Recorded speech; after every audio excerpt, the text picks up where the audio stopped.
درنو لیدونکو السلام علیکم. د چین له لوري په افغانستان کې میلیارډونو ډالرو پانګونې ته امریکا بالاخره خپل غبرګون وښود. تېره اونۍ د افغانستان د حکومت ویان ذبیح الله مجاهد په خپلو څرګندونو کې ویلي و چې چین پلان لري په افغانستان کې میلیارډونه ډالره پانګونه وکړي. د امریکا حکومت د افغانستان د حکومت دغه څرګندونو ته نن خپل غبرګون وښود.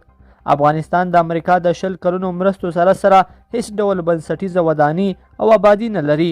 شنونکي وایي امریکا په افغانستان کې د میلیارډونو ډالرو مرستې احسان هسې باروي.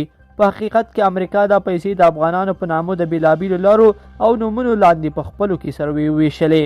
د دې ادعا یو ملاتړ کوونکی دلیل دا هم دی چې امریکا د دې سترو مرستو د دعوی سره افغانستان په تیرو 20 کلونو کې هیڅ ډول داسې کومه آبادي نه ترلاسه کړې چې د هیواد د بنسټیزو اړتیاوو په پوره کولو کې په درد وخوري. د امریکا مرستې هم لکه د افغانستان پوځ تر ډیره خیالي وي او یا یوازې د کاغذ پر مخ پرتې وي او کومې چې واقعي وي نو هغه هم تر افغان ملت پورې ونه رسېدي او ټولې د امریکا د ملاتړو غلو زورواکانو او مفسدینو ترمنځ وویشل شوي. ښکاره مثال دا دی چې د افغانستان د میلیارډونو ډالرو د مرستې د دعوو سره نن د افغانستان پایتخت هم پوره برېښنا نه لري. اوس بیا نوی حکومت هڅه کوي چې د افغانستان ګوډمات اقتصاد په پښو ودروي. له همدې کبله د بېلابېلو هیوادونو سره په خبره بوخت دی.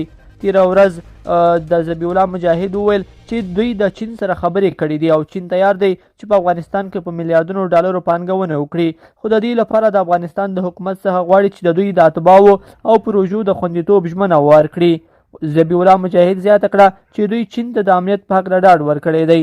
امریکا چې په افغانستان کې د چین د اغیز د زیاتېدو اندېښنه له وړاندې لرله، د افغان حکومت د ویان څرګندونې بېځایه بللې دي او ویلي دي چې په دوی په اوس وخت کې صرف د افغانستان سره د بشري مرستو په برخه کې مرسته کوي. لیدونکو په دې هیله چې دا مطلب به مو تر پیل لیدلی وي. که مو ویډیو خوښه شوې ویډیو لایک کړئ او چینل سبسکرایب کړئ. تر بیا ښه وخت.